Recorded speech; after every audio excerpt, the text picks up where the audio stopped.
না না, আমার কোনো স্ট্যান্ডই নেই। আমার নাম অনেকবার ওখানে এসেছে। প্রথমত এটা এআই দিয়ে আইপ্যাক বানানো কিনা এটাও তো দেখতে হবে, কারণ এআই দিয়ে তো সবকিছু বানানো যায়।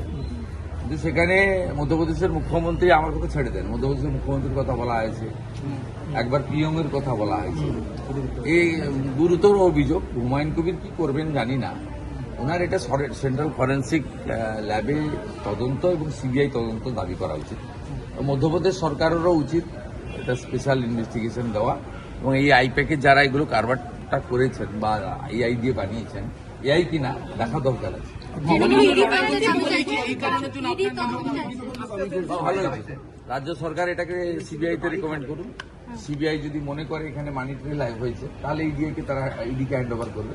তৃণমূলকে তো প্রসিডিও জানতে হবে, সরাসরি ইডিকে দিতে পারে না রাজ্য সরকার। রাজ্য সরকার রেকমেন্ড করতে পারে ভারত সরকারকে ফর সিবিআই। সিবিআই যদি দেখে সেখানে প্রথমত এটা এআই কিনা, সেটা তো সেন্ট্রাল ফরেন্সিক ল্যাব থেকে দেখতে হবে।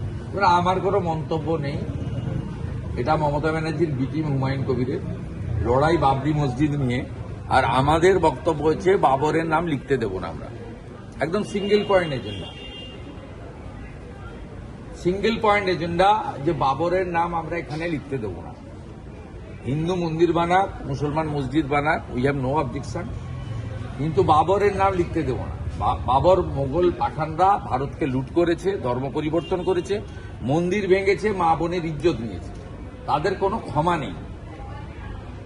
আর এগুলো কমপ্লিটলি তৃণমূলের এ টিম বি টিম, এরা সমানে ভারতীয় জনতা পার্টির বিরুদ্ধে বক্তব্য রাখে এবং ভারতীয় জনতা পার্টির সম্পর্কে তার আদর্শ, তার বিচারধারা নিয়ে প্রশ্ন ওঠে। ওরা ওদের নিজেদের মধ্যে লড়াই, আমাদের মধ্যে এর বিষয়ে সময় খরচ ব্যয় করাই উচিত না। দর্শক শুনলেন, শুভেন্দু অধিকারী আজকে ওই রিয়াকশন দিয়েছেন এই যে স্টিং অপারেশন যেটা বলা হচ্ছে টিএমসির তরফ থেকে এই বিষয়ে।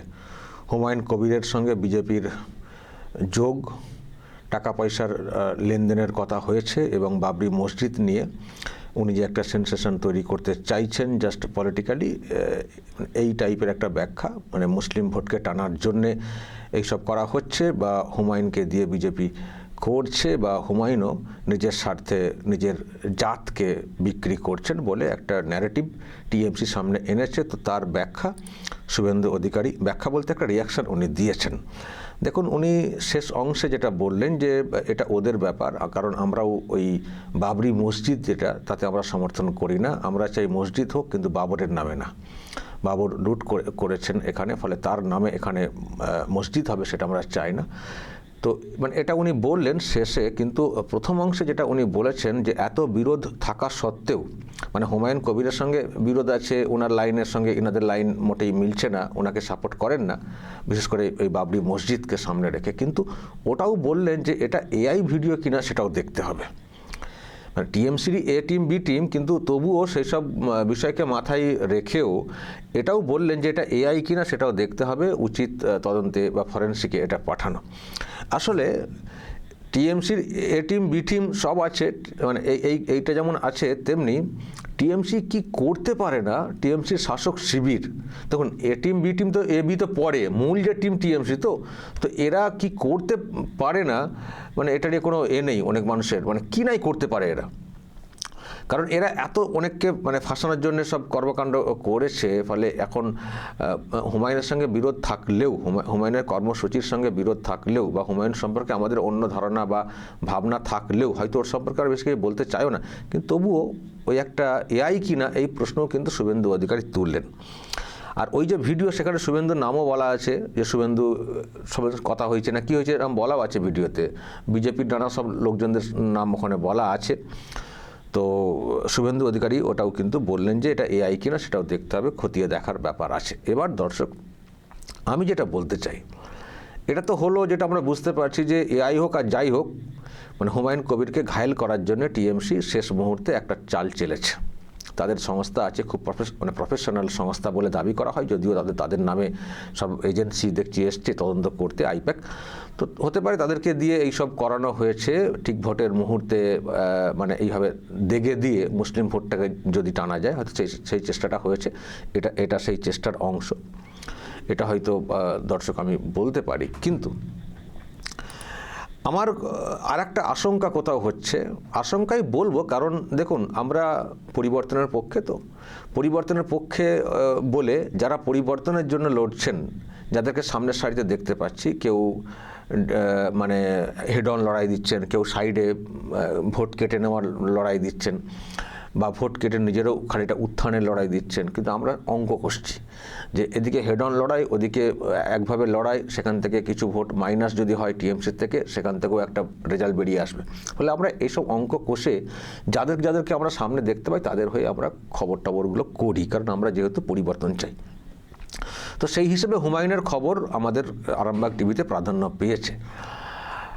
সেটা নিয়ে আপনারা অনেক প্রশ্ন তুলেছেন মাঝে মধ্যে, কিন্তু আমার অঙ্ক যারা বুঝতে পেরেছেন তারা নিশ্চয়ই মেনেও নিয়েছেন। কারণ হুমায়ুনের উত্থান হোক, যাই হোক, সেটা যেমন একটা পার্ট, তিনি পরিবর্তনের জন্য যদি হুমায়ুনটাও একটা ফ্যাক্টর হয়ে যান, সেটাও অনেক মঙ্গলের। সেজন্য আমার খবরে জায়গা পেয়েছে। কিন্তু এখন বিজেপির সঙ্গে যোগ সাজস, দেখুন এখানে না যে কেউই লড়তে যাবেন, এমনকি দেখবেন বামেদেরকে বলছে বিজেপির বি টিম, তৃণমূল দেখবেন বামেদেরকে বলছে বিজেপির বি টিম, কংগ্রেসকে বলবে তাকেও।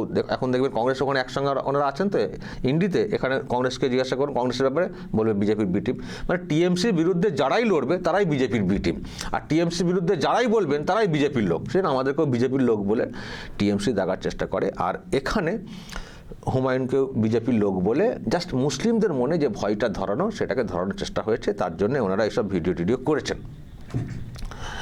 আমি তো ভিডিওর মধ্যে যেটা দেখছিলাম, যদিও এটা হুমায়ুন বলছেন এআই, কিন্তু ভিডিওর মধ্যেও যা সব দেখছি সেখানে হুমায়ুন কবিরের কি বক্তব্য শোনানো হচ্ছে।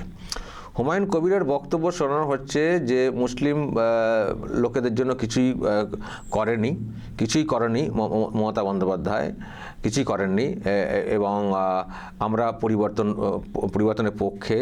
পরিবর্তনের পরে যদি আমি দেখছিলাম একটি জায়গায় বলা হচ্ছে যে যদি দেখি যে আমি উপমুখ্যমন্ত্রী হব, যদি মানে বিজেপিরও সরকার আসে সেখানেও সমর্থন করতে পারি, মানে এই টাইপের ব্যাপার। কিন্তু উনি কোথাও মুসলিম বিরোধী বলেছেন বলে আমার তো লাগলো না। মুসলিম বিরোধী কিছু যাই বলেছেন, মুসলমানরা খুব সিধে সাদা ভোলা ভালা, এটা ঠিক তো, মুসলমানরা বোকামি তো বেশি করেন না, সত্যি সিধে সাদা ভোলা ভালা, সেই জন্যই তো টিএমসি এত মাথায় টুপি পড়াতে পারে খুব সহজে। তো এই সবগুলো উনি কিন্তু বলেছেন, উনি খুব সরল মনে কথাগুলো বলেছেন বলে দেখতে পাচ্ছি। যদিও উনি বলছেন এটা অরিজিনাল না, এটা এআই। আমি এআইয়ের পার্টটা বাদ দিয়ে বলছি যে বাকি যে কথাগুলো উনি বলেছেন ওর মধ্যে কি এমন অন্যায় কথাই বা উঠে এসছে আমার তো মনে হয়নি। শুধুমাত্র বিজেপির লোকের কথা উঠে এসছে, বিজেপির লোকের সঙ্গে যোগাযোগ, মিটিং, খরচের কথা, এই সবগুলো বলা হয়েছে বলে টিএমসি দেখে দিতে পারছে সহজে। দেখুন পলিটিক্যাল ইকুয়েশন আমি দেখেছি অনেক রাজ্যে বা এখানেও। আচ্ছা এই টিএমসি অন্য কোনো পার্টিকে ফান্ডিং করে না? এই টিএমসি অন্য আমি নাম বলছি না, আমার কাছে খবর আছে একটি পার্টিকে ব্রিগেডে, যাদের কোনো ক্ষমতাই নেই ব্রিগেডের সভা করার, লাল টাইপের পতাকা, তাদের একটু সাইড সংগঠন, বিরাট সামনের সারিতে লাল না, যারা মাঝে মধ্যেই শুয়ে প্রতিবাদ করেন দেখবেন, তাদেরকে দেখবেন মাঝে মধ্যেই প্রতিবাদ কর্মসূচি করতে। এবং কয়েক বছর আগে ব্রিগেডে একটা সমাবেশ করেছিল, আমি যেটা জানি দর্শক, যে তাদেরকেও ফান্ডিং করা হয়েছিল বলে। তো পলিটিক্যালি না অনেক সময় অনেক ক্ষেত্রে তাদের সব পলিটিক্যাল ইকুয়েশন মেনটেন করতে গিয়ে কেউ কাউকে ফান্ডিং করেও থাকে। তো সেটা যে বিরাট অপরাধ পলিটিক্যালি, সেটাও কিন্তু না। কিন্তু এখানে হয়ে গেছে বিজেপি, সুতরাং বিজেপি মানেই মুসলমানদেরকে ভয় দেখানো যাবে, চলো বিজেপি ট্যাগ করিয়ে দিয়ে হুমায়ুনকে পুরোপুরি দেখে দাও। কিন্তু এই যে মানে একটা পলিটিক্যাল লড়াইয়ের ক্ষেত্রে এই যে জোট হয় তো এর সঙ্গে জোট হয়, জোটে তো একে অপরকে হেল্প করে। যেমন জোট হয় তেমনি আবার অলিখিত অনেক সময় জোট হয়, অলিখিত জোট, সেখানে একে অপরকে হেল্প করে। এবার নানানভাবে সাহায্য সহযোগিতার কথাও আসে। আচ্ছা এখানে টাকা পয়সার যে কথাটা এখানে বলা হচ্ছে, টাকা পয়সা যে কত দিয়েছে বা দেবে এরকম না, সবই দিতে পারে, দেব, চেয়েছি, এই টাইপের। টাকা পেয়ে গেছেন সেটাও না, অমকের সঙ্গে মিটিং হয়ে গেছে সেটাও না, সবই করবো অমক তমক বলে। আর দেখছি তারিখ তো দেখছি 25 সালের 9ই ডিসেম্বর, মানে অনেক আগের। তখন হুমায়ুন কবিরের কী ছিল? কিছুই ছিল না পার্টির সেই অর্থে, তখন সেই বাবরি মসজিদের একটা আবেগ ছিল সেই সময়টা। তো সেখানে অনেক পরিকল্পনাগুলি মোটামুটি এখানে উঠে এসছে, কংক্রিট কিছু কিন্তু এখানে নেই, কংক্রিট কিন্তু এখানে নেই। তো সেই জন্যই বলছি যে এটা বিজেপি বলে হয়তো এত অচ্ছুত বা এত কিছু ভয় দেখানোটা সুযোগ হয়েছে টিএমসির, নাহলে পলিটিক্যাল ইকুয়েশন, যোগাযোগ এইগুলো থাকে, ভোটের ক্ষেত্রে একে অপরের সঙ্গে কোঅপারেট করে চলা ব্যাপারটা থাকে। তো এখন টিএমসির মুসলিম ভোটটা যেহেতু দরকার, সেই জন্য সুযোগ পেয়ে গেছে যে এই ভিডিওটা দেখিয়ে যদি মুসলমানদেরকে ভয় দেখানো যায়। তো আমার ধারণা মুসলমানদের একটা অংশকে হয়তো ভয় দেখাতে পারবেও টিএমসি, কিন্তু তারা যদি আবার একটু ডিপলি ভাবার চেষ্টা করে ওই অংশটা মুসলমানদের, তাহলে তারা বুঝতে পারবেন। আর এখন যদি বুঝতে না পারেন, তারা 2 মাস পর বুঝতে পারবেন, যখন পরিবর্তনটা আটকে যাবে, যখন ফের ক্ষমতায় আসবে, তখন বুঝতে পারবে এই অংশটা যে কাকে ফের ক্ষমতায় আনলাম, হুমায়ুন কবিরকে দাগতে গিয়ে বা তার এই বিজেপি যোগটাকে এড়াতে গিয়ে কাকে ক্ষমতায় আনলাম। আমি বলে দিই দর্শক, আগেও বলেছি যে যদি পরিবর্তন এবার আটকে যায়, দেখবেন কি হবে রাজ্যটার হাল। আর সব থেকে খারাপ অবস্থা কিন্তু হয় মুসলমানদের, সব থেকে খারাপ অবস্থা, যারা এই সব ভেবে চিনতে ভাববেন যে দূর তাহলে টিএমসিকে ভোট দিতে হবে, আমাদের সঙ্গে হুমায়ুন কবির গাদ্দারি করে ফেলছেন। হ্যাঁ, যদি এরকম ভেবে ভোটটা দেন না, হুমায়ুন কবির আর কী হবে, উনি না হয় যেমন ছিলেন তেমন হয়ে যাবেন। কিন্তু এই মুসলিম সমাজে যে কী হাল হবে এই ট্র্যাপে পড়ে, সেটা রেজাল্টের পর বুঝতে পারবেন। কী সংখ্যায় পরিযায়ী শ্রমিক হিসেবে রাজ্য ছাড়তে হবে, আর পড়াশোনা তো ছেড়েই দিন, মানে কী হাল হবে রাজ্যটার।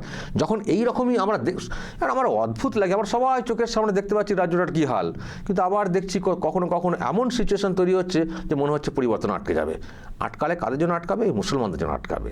ফলে মুসলমানদের এই অবস্থান অনেকের কাছে সত্যি খুব কষ্টের, যারা এই সব ট্র্যাপে পা দিয়ে ফের টিএমসির দিকেই ঝুঁকে যাওয়ার চেষ্টা করছেন। ওকে, সেটা আপনাদের সিদ্ধান্ত। হুমায়ুনের প্রতি রাগ, ক্ষোভ বা তার সঙ্গে যদি মনে করেন যে উনি গাদ্দারি করছেন ইত্যাদি, সেটা আপনারা করতে পারেন। হুমায়ুন কবির কিছু শক্তি পেলে এই মুসলিম লিডারশিপ একটা তৈরি হতো, সেটা বেটার হতো। যদি তাকে অচ্যুত করেন, দূরে ঠেলেন, বিজেপির সঙ্গে যোগ ইত্যাদি বলে।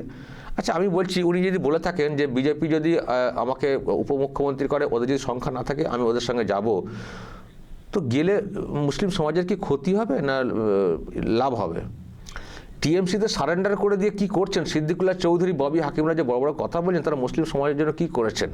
ববি হাকিমরা ওয়াকফ প্রপার্টি নিয়ে কি করেছেন?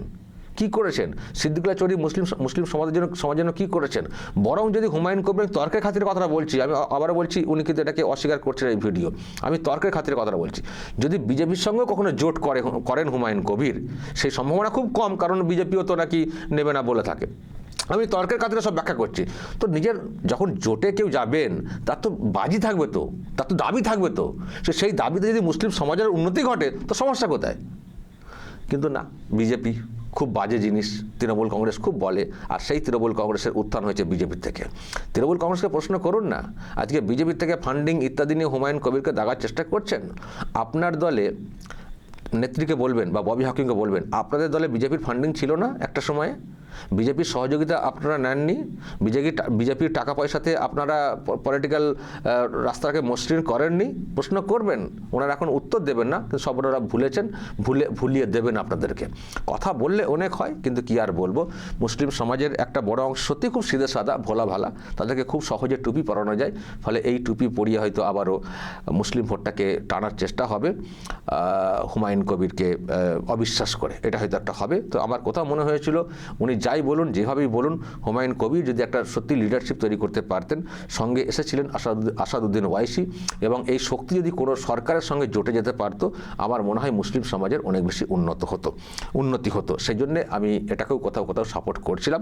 আর তার থেকেও বড় বিষয় ছিল আমার, যে রাজ্যে একটা পরিবর্তন হোক। এবার মুসলিম সমাজের ব্যাপার, তারা যেটা ভালো করবেন, ভালো বুঝবেন, করবেন। আমি শুধু একটা কথা বলে শেষ করবো, যেটা বলতে বলতে এত দূর চলে এলাম, শুভেন্দুর কথা। আমার দর্শক দেখুন, আমি কিন্তু পুরো দুটো বিপরীত মেরুকে নিয়ে চর্চা করছি, তাই তো? মানে শুভেন্দুরা হুমায়ুনকে পছন্দ করছেন না, যদিও বিজেপি এই তৃণমূল অনেক কথা বলছে, কিন্তু দেখবেন প্রকাশ্যে করেন না। আর হুমায়ুনও প্রকাশ্যে তো দেখি না শুভেন্দুর বিরুদ্ধে কথা, শুভেন্দুর পক্ষে কথা বলেন বলে।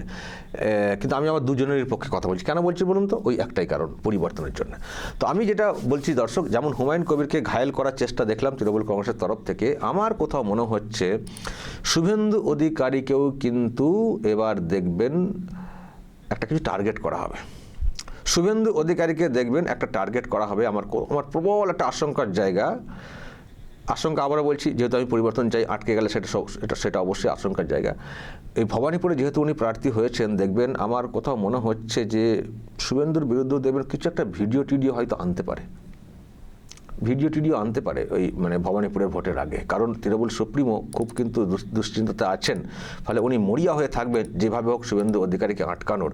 শেষ দিনে বা দুদিন আগে একটা কিছু ডিসপ্লে করে যদি মানে হুমায়ুন কবিরের মধ্যে একটা কিছু দেখে দেওয়ার ব্যবস্থা করা যায়। কারণ আমি আজকেও দেখছিলাম শুভেন্দু অধিকারী ভবানীপুরে যেখানে প্রচারে গেছেন, নেমেছেন, প্রচুর লোক।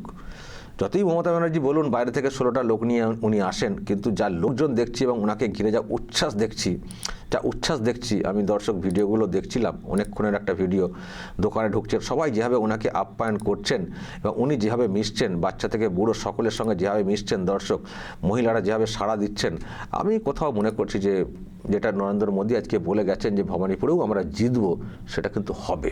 আর সেটা হবে দিদি সহ্য করবেন সেটা না, দিদির লোকেরা সহ্য করবেন সেটা না। ফলে এই আইপ্যাক নামক যে সংস্থা, আমার মনে হয় কিছু একটা প্ল্যান করে অলরেডি হয়তো ফেলেওছে, জানি না কিছু অলরেডি রেডি করে বসে আছে কি না, বা রেডি করবে, যা সব দেখতে পাচ্ছে এখন। তো ফলে ভোটের আগে কিছু একটা মনে হচ্ছে শুভেন্দুর বিরুদ্ধে, হয় শুভেন্দুর কোনো ভিডিও কিছু একটা করে আনা, বা শুভেন্দুর বিরুদ্ধে কিছু একটা বলানো, কাউকে দিয়ে বুলিয়ে টলিয়ে একটা সেন্সেশন ক্রিয়েট করার মতো একটা ফলস অ্যালিগেশন কিছু একটা কিন্তু করবে। আমার কোথাও মনে হচ্ছে দর্শক যে হুমায়ুন খুবই দুশ্চিন্তার কারণ হয়ে দাঁড়িয়েছেন তৃণমূল কংগ্রেসের, তো তাকে এরকম একটা চেষ্টা হয়েছে। এরপর আরেকটা বড় দুশ্চিন্তার কারণ তিনি হচ্ছেন শুভেন্দু অধিকারী। এবার তাকে টার্গেট করে দেখবেন কিছু একটা করবে টিএমসি। আমি সেই জন্যই বলছি শুভেন্দু অধিকারী একটু সাবধান থাকবেন। যদিও এআই করলে কিছু করার থাকে না, তবুও যেন কোনো রকম কোনো ট্র্যাপে না পড়ে যাওয়ার মতো একটা ব্যবস্থা, একটু সাবধান থাকবেন। কারণ আপনার দিকে কিন্তু 20 নজরে দিদিমণি আছেন, 20 নজরে। ওনার যা চোখ মুখ দেখছি, যেভাবে ছটকাচ্ছেন, উনি ওনার ভাইপো, আর ওই সংস্থাকে দিয়ে কী নাই করতে পারে। আর কিছু দালাল লোকজন তো আছেন, সাংবাদিক সেজে এমন কিছু করে বসবেন, সাংবাদিকতার নাম করে ভিতরে ঢুকে, একটু সাবধান থাকবেন। এবারে সাংবাদিকদের মধ্যে অনেক খোঁচর রেখেছে তৃণমূল কংগ্রেস, অনেক খোঁচর, আমি কয়েকজনকে চিনিও। তো এই খোঁচর লোকজনদেরকে দিয়ে কিন্তু অনেক ট্র্যাপে ফেলার চেষ্টা হয়, সরল মনে কিছু কথা বলানো, মানে বলিয়ে নেওয়া বা বলানোই বলবো ইত্যাদি মানে করার চেষ্টা হয়। অনেক পলিটিক্যাল স্ট্র্যাটেজি থাকে, ইকুয়েশন থাকে, সেগুলো সবটা প্রকাশ্যে আসে না, আসার কথাও না, কারণ সবটাই হচ্ছে পলিটিক্যাল একটা কৌশল। কিন্তু এই কিছু সাংবাদিক খোঁচর সেজে কিছু বলিয়ে নিয়ে তার বিরুদ্ধে কিছু করিয়ে নিয়ে, বা সাংবাদিক না আরও অন্যভাবে কিছুভাবে করিয়ে নিয়ে কিছু একটা করার চেষ্টা কিন্তু হতে পারে শুভেন্দু অধিকারীর ক্ষেত্র। তবে শুভেন্দু অধিকারী খুব সচেতন মানুষ, কিন্তু মানুষ তো অনেক সময় সরল মনে অনেককে ভেবে নেয় না, ফলে ট্র্যাপে পড়ে যাওয়ারও চান্স থাকে। তো যেহেতু আজকের দিন আমি হুমায়ুনকে নিয়ে এইসব দেখলাম, আমারও কোথাও মনে হয়েছে, যেহেতু আমি এই মানুষটিকেও মনে করি যে পরিবর্তনের একজন কাণ্ডারি, সেই জন্য আমারও কোথাও মনে হয়েছে আমার তরফ থেকে যদি কোনো সাবধান সতর্ক করার কোনো জায়গা থাকে, এটা করে দেওয়াটা উচিত। আর তাছাড়া আগে থেকেই বলে রাখলাম, যদি পরে দেখি সেটাই হয়। তো এই হচ্ছে ব্যাপার। আমার কোথাও মনে হচ্ছে যে শুভেন্দুর যা ক্রেজ, যা দেখতে পাচ্ছি, ভবানীপুরে মমতা ব্যানার্জির হার কার্যত নিশ্চিত যা দেখতে পাচ্ছি, কিছু একটা প্ল্যানিং শেষ মুহূর্তে কিন্তু এরা করতে পারে ফাঁদে ফেলার জন্য। দর্শক বলবেন আপনাদের কি মনে হয়, বলুন তো, যে আশঙ্কা আমি করছি আপনাদেরও কি সেই আশঙ্কা লাগছে? বলবেন আপনারা, যা বলার বলবেন এবং নজর রাখবেন আরামবাগ টিভিতে।